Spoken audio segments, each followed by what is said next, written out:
everybody's different. There are mastering engineers who know absolutely nothing about the technical aspects, and there are mastering engineers who know a lot about the technical aspects. Why don't we talk about how I achieved where I am, and each case is unique. I started out as an audiophile recording engineer, and I started out recording on my own with a 2-track Revox tape recorder that I took on location and a mixing console that I built and constructed, and I would record folk groups and sometimes some rock groups and classical music on location, and that became my specialty. I played the clarinet as well, so I was always had the acoustic ears, the knowledge of what acoustic music sounds like, and I applied that acoustic knowledge, the feeling of the dynamics and impact of live music to every piece of music that I master today. So as an audiophile engineer, I recorded direct to track. Occasionally I would mix multi-track. In 1980 or so, an article was written about me in the Village Voice, which is kind of an important alternative newspaper in New York City. And a gentleman named David Chesky saw the article and filed it in his mind. You know, someday I want to make, he said, I want to make an audiophile record label, and this guy, Bob Katz, looks like just the one for me, because every recording engineer I know doesn't listen. He, as a composer, would compose music for film, and they would do the film scores at A&R Studios in New York, and every instrument got a close mic, every instrument. And the sound of an orchestra or a big band with a close mic on top of each instrument, that is a real art to make sound natural. The more you know about how a real orchestra sounds live in front of you when you're in row G of the concert hall or wherever, the more you realize that that method of putting a close mic on top of every instrument is very artificial. In the hands of a George Massenburg or a real skilled artist, producer, engineer, that method of recording can produce the most outstandingly beautiful recordings with great depth and whatever. But believe it or not, it takes a lot of work to do that and knowledge of how they sound like naturally. So David's ears perked up when he saw this article, and he said, I want to hire Bob Katz because I want to form an audiophile record label, and I want to use, he said, I want to use a Blumline pair of microphones and capture as much as possible the balance of popular music from the point of view of a pair of figure eights, one on top of the other. And I said to David, sure, I do that in classical music all the time, and I love pop music and popular music. Let's do it. And so we rebuilt an AKG C24. It's probably worth $60,000 today. And the primary perspective of recording of about 150 compact discs that I was the engineer for was from this Blumline pair, with some supplements or spot mics. And we recorded everything from a lot of jazz. The great thing about jazz is the musicians actually rehearse and know how to play together. It doesn't happen in a lot of other forms of music. And we also did some rock and some blues and some other forms of music, but largely jazz and a lot of singer songwriters and some major names in jazz. We recorded direct to two-track with minimalist miking. And during that period, I also mastered David's recordings, and then in 1990, I formed my own mastering studio for outside clients. And I have one client who's a progressive rock fan and who has a label in prog rock. And I've become very well known in the prog rock field because I let the dynamics come through and I try to improve the dynamics. Again, from this orientation, what does live music sound like? How close to that live feel can we get in mastering? And that's the orientation that I have for everything that I do, whether it be hip-hop, metal, or electric, acoustic, whatever. Mastering is the art of presenting your mix in the best light possible. It is not about processing. It may be about how not to process. We examine your recording or mix in particular and listen to it using the very finest of monitoring possible. Not that. And we will not have a console like this to interfere with the acoustics. So what we have here is comb filtering between the monitor, the console bounces right into your ears. That produces an inferior listening environment. So in mastering, my console, so to speak, is very low, rack down here, and I have what is called a reflection-free zone. There are no reflections from any surfaces in the room arrive at my ears until about 20 milliseconds after the initial impulse.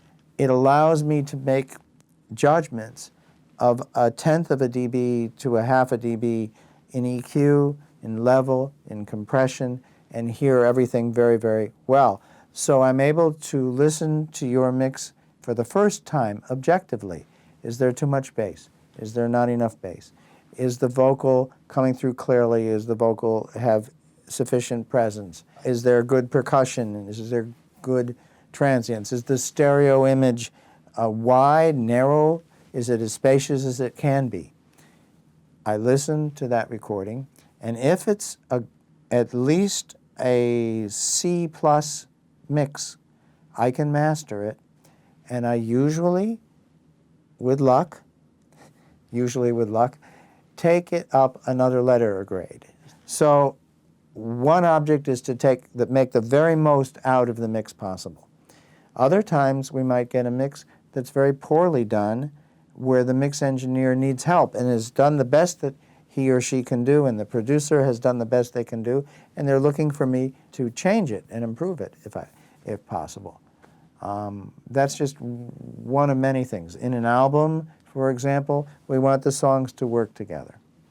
If it's a single, we have other priorities and other concerns. That's in a nutshell. I have been a mixing engineer before I started mastering, as a service to my potential clients who are thinking of mastering with me. I suggest that they send me what we might call a mix in the making, or their first mix before they get on to the rest. And I'll listen to it at no charge to the client and tell them whether, in my opinion, it's ready for mastering, or if it could use a little something. They'll listen to my suggestions, and many times, or most times, they'll take them and they make a better mix. And you know what? The better your mix that you send to me, the better I look. So it's a win-win situation. There are mastering engineers who, rightfully so, came into mastering, learned about it, and never learned how to mix. I would not advise that they start with stems. It would be another process.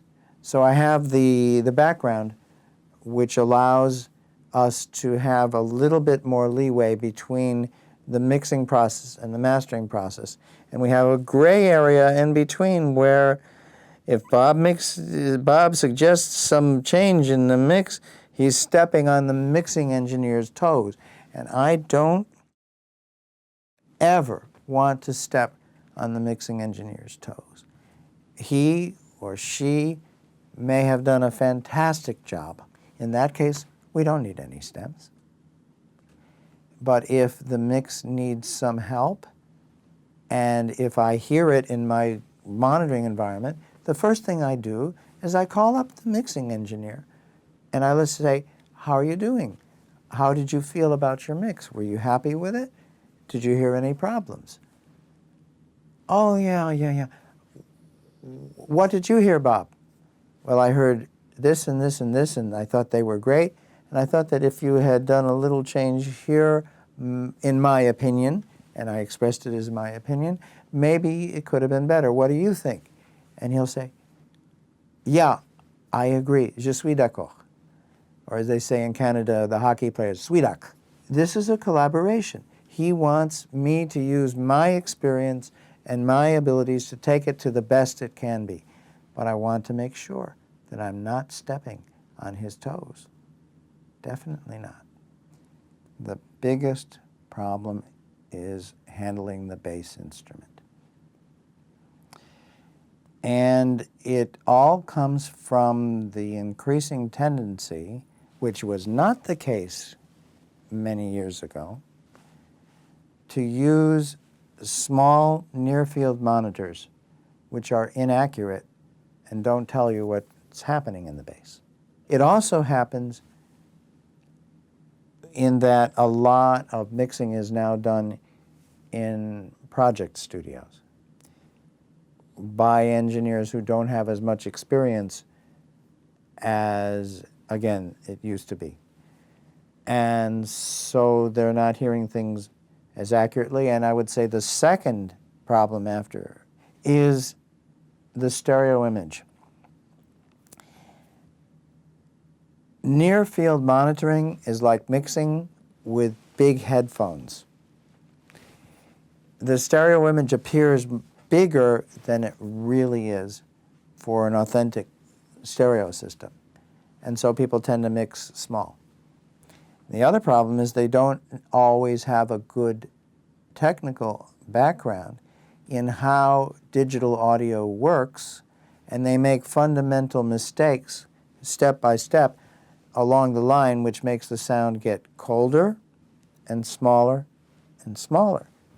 The prime mistake is not understanding what's under the hood of a digital mixing system.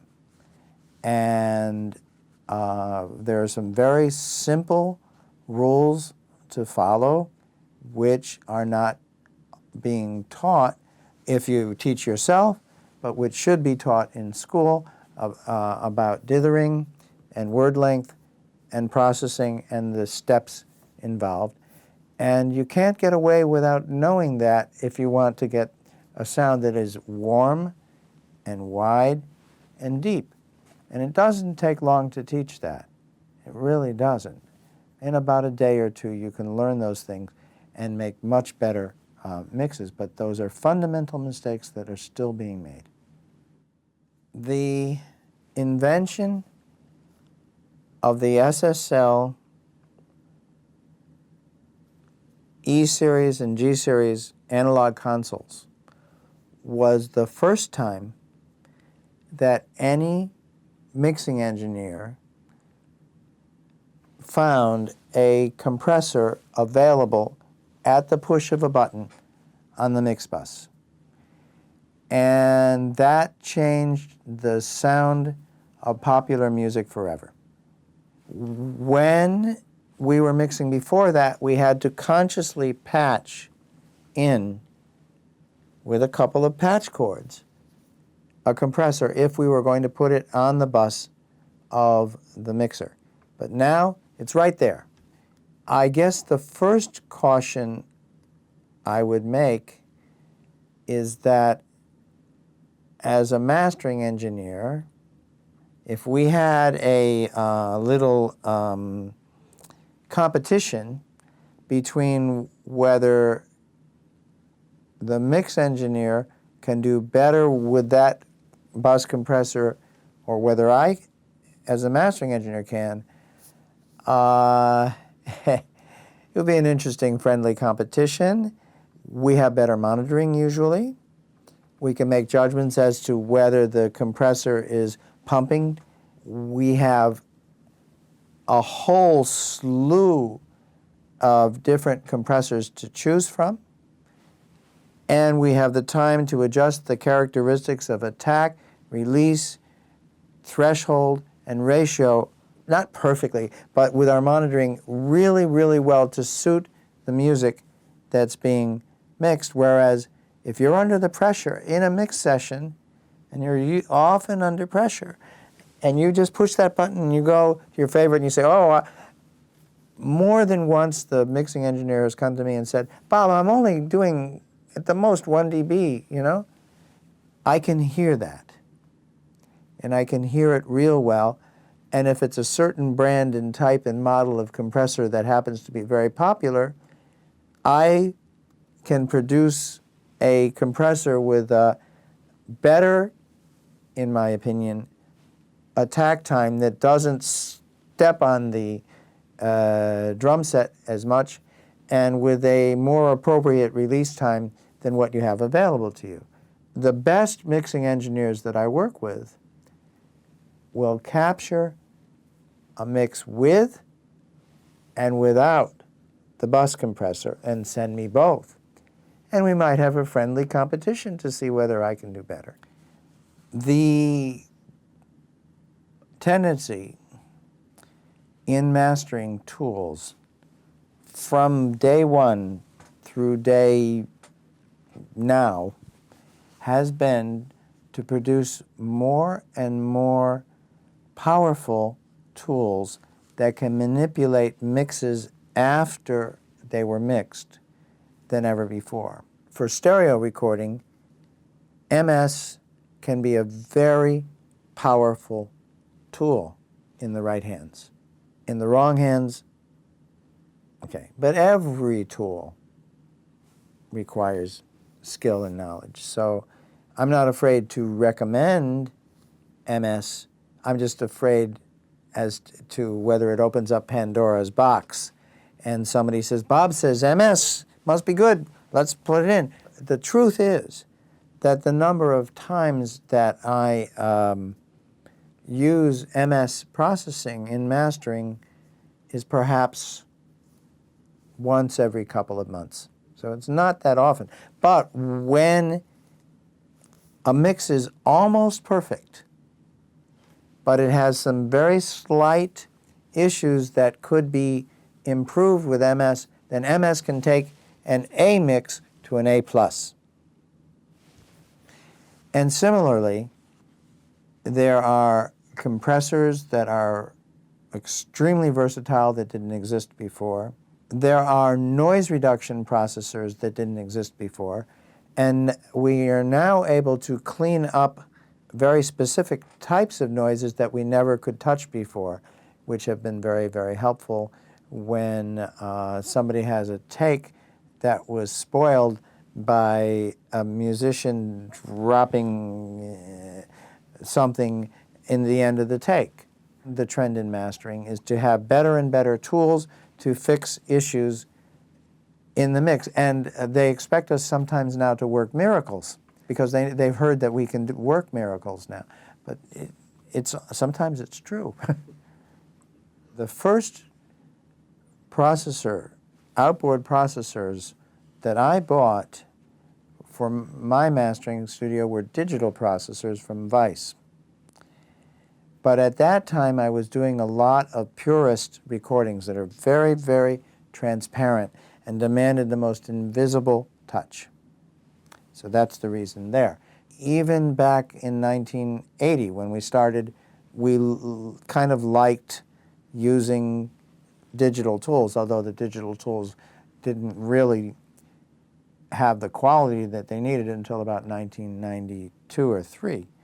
Then the more processed and popular music that I began to do, the more I went towards analog, and the more analog gear that I purchased. We're often looking for colors which the digital processors do not provide. It's very easy for this, with digital, for the sound to become cold. With analog, it's very easy for the sound to become warm, and a little warm sounds usually a little better than a little cold. Whatever processor I choose to use, for me, has to be the best of each kind. So the issue of digital or analog doesn't come up to me as long as it's good digital or good analog. The best thing about the mastered for iTunes format, it's not exactly a format, but more an approach. You may or may not know that AAC encoding, the playback format or the decoder, is specified exactly in the specification, but there is a lot of leeway on the encode side. So Apple has a team of 20 or more engineers who actually redesign and work on the encoder to get the best fidelity. And they've been working on that for a number of years, quietly in the background. So the first thing is they were improving their encoder. At first it sucked. And all the encodes were done at 128 kilobits per second constant bit rate. Okay. Then Apple decided that they would increase the bit rate to 256 kilobits per second. But there's more. AAC is better at the same bit rate than MP3. So a 256 kilobit per second constant bit rate AAC sounds as good as maybe a 300 or more kilobits per second MP3. But Apple also went in their iTunes Plus format to variable bit rate, which allows up to 15% higher bit rate than 256, up to about 300.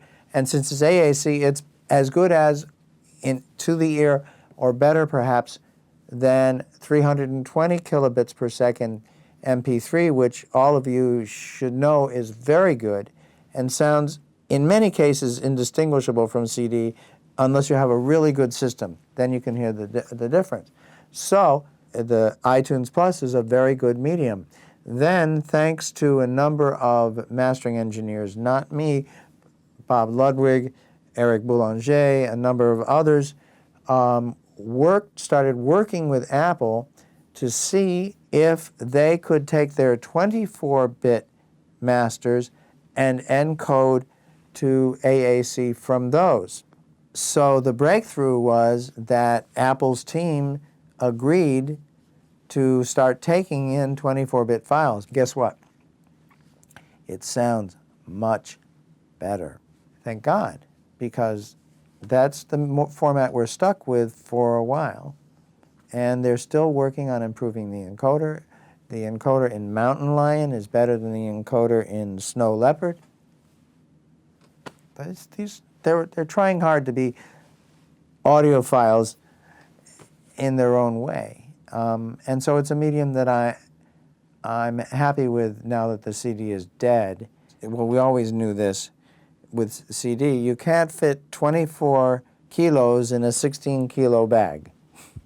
And so the methods that we've used to take the 24 bits down to 16 for CD included various methods of dithering.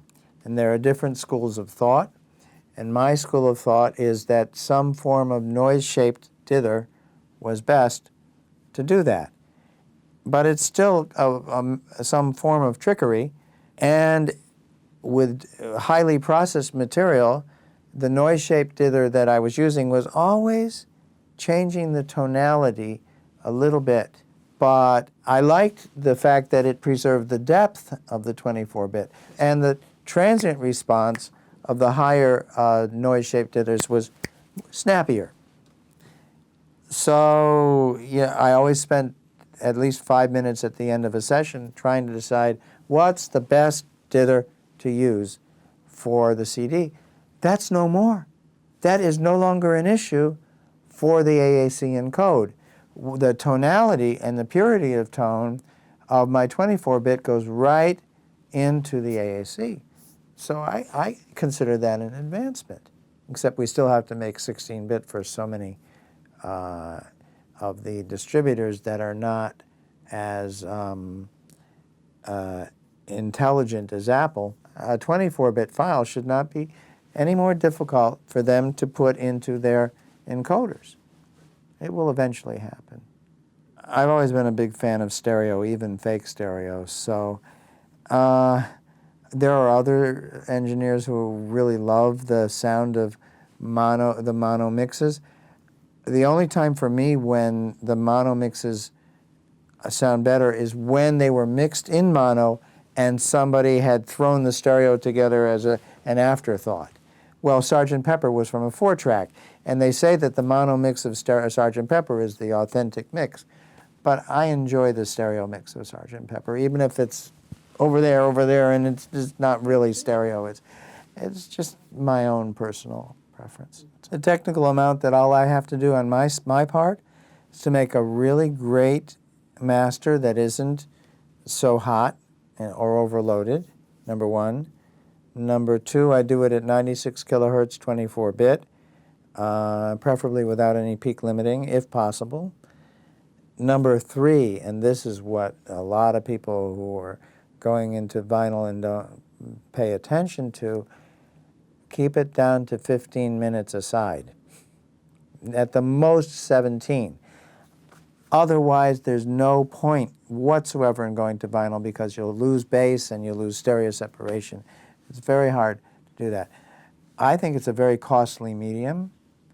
I enjoy hearing my stuff coming out of the vinyl when we do vinyl. And I think the people doing it are loco. I really like I think that I would take my 9624 master, send it to HD Tracks, and let people download it and hear that over the vinyl. Listen, listen, listen, listen. Don't touch. Listen, listen. Don't touch. Keep listening. Become familiar with the sound of the very best monitors and try to get the best monitors and the best acoustics and listen to all kinds of recordings over the years and become familiar with how they sound and become a fan of that. And make sure your monitoring environment is really good. And then when you begin mastering, you'll have an advantage.